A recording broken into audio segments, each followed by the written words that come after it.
Alright fellas, what's up? You have some opinions. I'm here to tell you if I agree with them or not.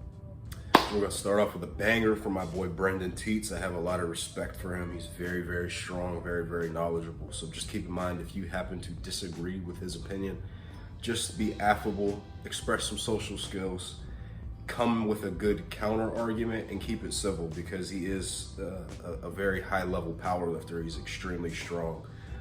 He's very close to a 750 deadlift.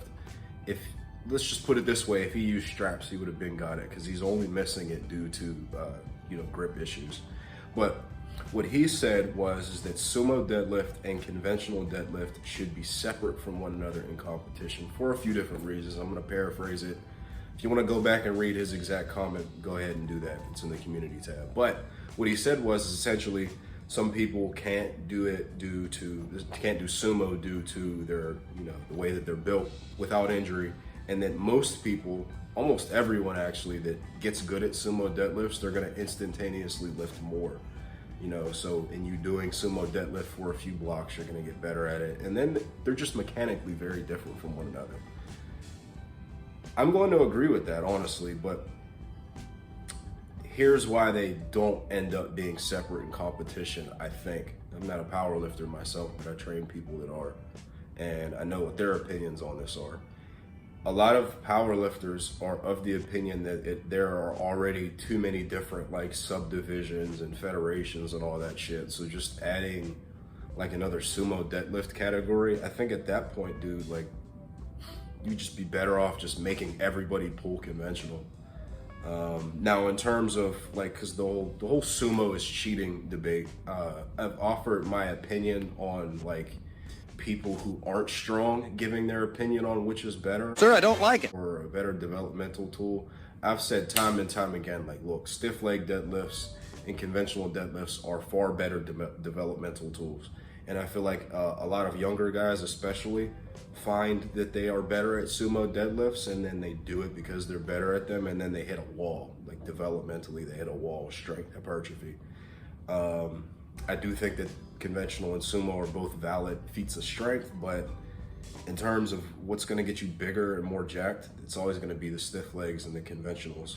As well, my personal opinion is that I personally don't like the way sumo deadlifts look. See where I'm going with it? But far be it for me, if some dude sumo deadlifted 900 pounds in front of me, for me to not get caught miring, because that's a lot of weight, But I do think that same guy, conventional deadlifting, 900 pounds would be more impressive. Most PTs are yes men. Yep.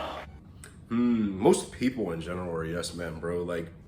It takes a special kind of individual to be willing to rock the boat in person.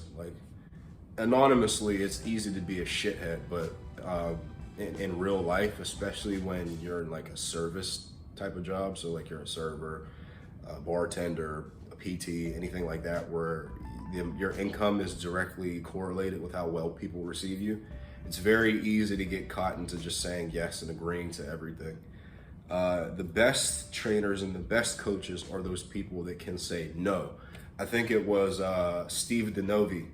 He works with Sean Noriega, and I don't know Sean personally, but one thing that Steve talked about in terms of their professional relationship is that, he's a very smart guy himself. He's a high-level athlete, of course. And the defining moment of their relationship is where he told this guy, you're either going to let me coach or I'm going to give you your money back and you can coach yourself. Cut this shit!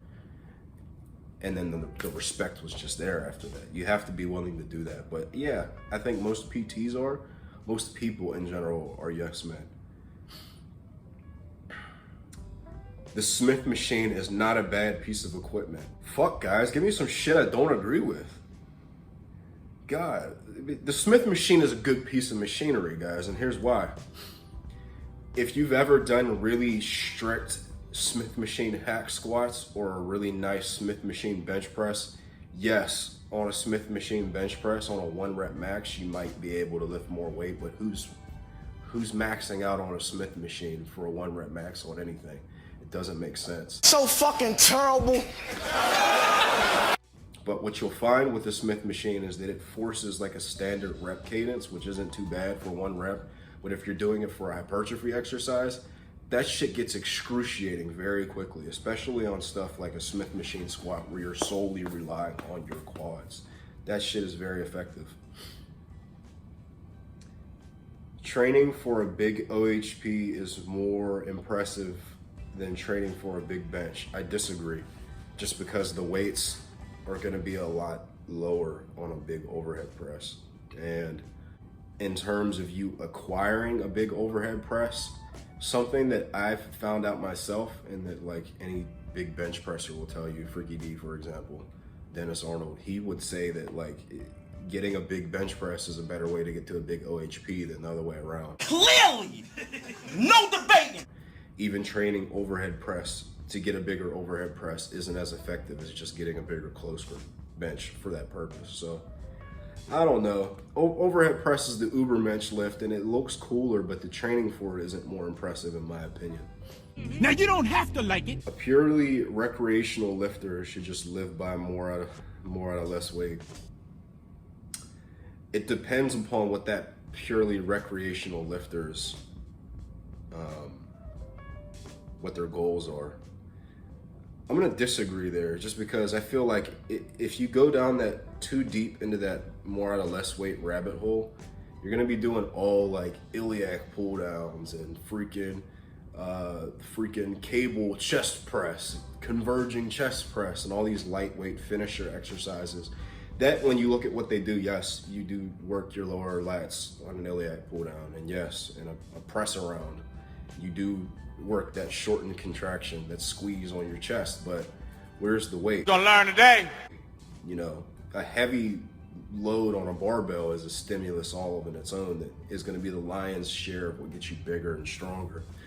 So I think if you get too far into that rabbit hole of trying to get more or less weight with everything,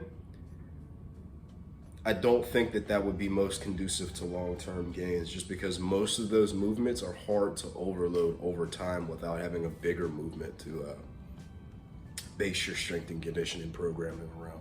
There's a reason why on sports teams, no one, you know, they don't focus around leg extensions, even though they work your legs through that shortened contraction really well, and they're a great squat accessory.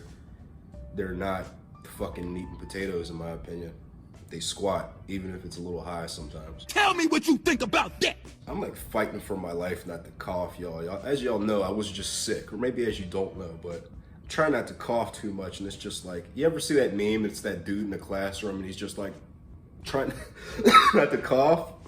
I've let out a cough, about to laugh, but next hot take. Training is way more important than diet. Huh? I completely disagree with this. One isn't more important than the other. So if you dial in all your training and you're in a 1,000 calories deficit, are you gonna make gains? Likewise, if you're in a calorie surplus and your training isn't on point, are you gonna make gains? No, absolutely not. It's a causal relationship.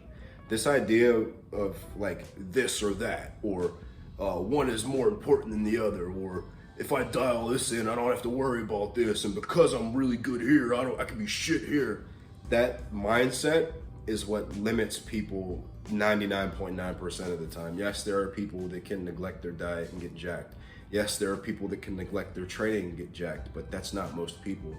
Even genetically gifted individuals, you have to be an extreme genetic anomaly. You gotta make sure that you're crossing all your boxes. You gotta make sure you're doing all the good exercises that you can fit reasonably into a strength and conditioning program. Not just, oh, close grip bench versus weighted dips, which is better for my chest and triceps. Do both. Don't pick one or the other. So I completely disagree there. Lat pulldowns shouldn't be used as an accessory for pull-ups. Hell no. Now, very interesting, because I'm gonna paraphrase what he said, because I remember exactly what he said. So I'm of the opinion, I completely disagree with this, but it's an interesting discussion piece. His experience with lat pull downs was that he did them for a few cycles and he noticed that he got a good muscle contraction from them and he got stronger at the lat pull downs. But when he came back to doing weighted pull-ups and muscle-ups, he felt that the muscle-ups were diminished in performance, and then his weighted pull-ups were as well. So this is one of those instances where lat pull-downs are one of those movements where it's like a 1 + 1 = 3 thing. But if it's, if you don't have that other variable in there, it's not going to add up to 3. It's just going to be the benefits of that exercise in its own.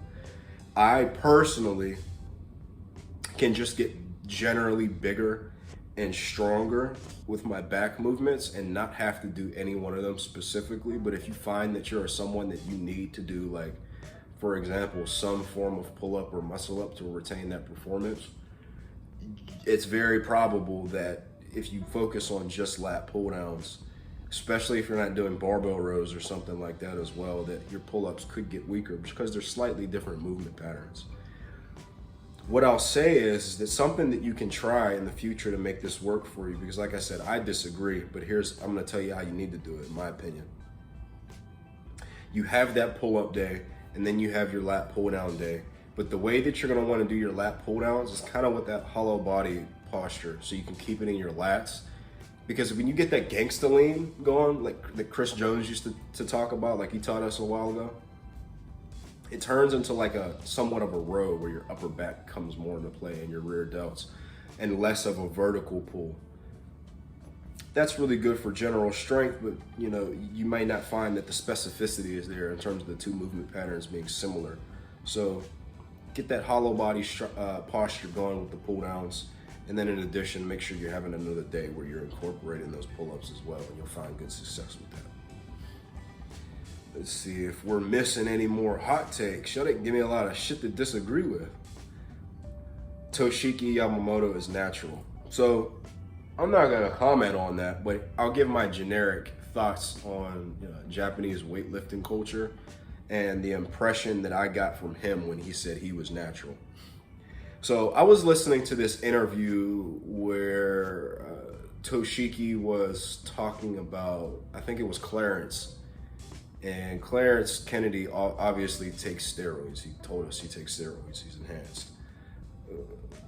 The way that the dude who was interviewing Toshiki kind of approached the situation, you know how when someone's talking to you and like that person has like an opinion of the person and another person, and then they're saying shit to try to get you to laugh at that person with you.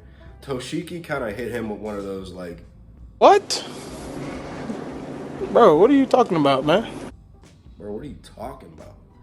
In reference to like, doping and, people taking steroids and things like that. It was the reaction of someone who does not take them, and that is kind of looking at the dude who posed that question to them like they're a fucking nerd. I didn't really have an opinion on that, but if I had to bet, I would say that is the opinion of someone who is natural, or at the very least values natural training. Do I know if he's natural or not? You don't even know if I'm natural. I am. I can tell you that I am, but you never know anybody is. But in my opinion, that is the opinion of someone who is natural or values natural training. If I remember what the video is, I'll link that down below. These were some good opinions. I need some more shit I don't agree with. So if you have something that you know is a hot take because you've gotten into arguments with people online with it before, leave that down below. I'm not gonna argue with you here. Your opinion is your opinion. It's just like J. Cole said, what you eat don't make me shit. Who you fuck don't make me. And I'm not gonna say that part on YouTube, but listen to that song by J. Cole. If you like it, I love it. Your opinion's your opinion. Y'all have a good one.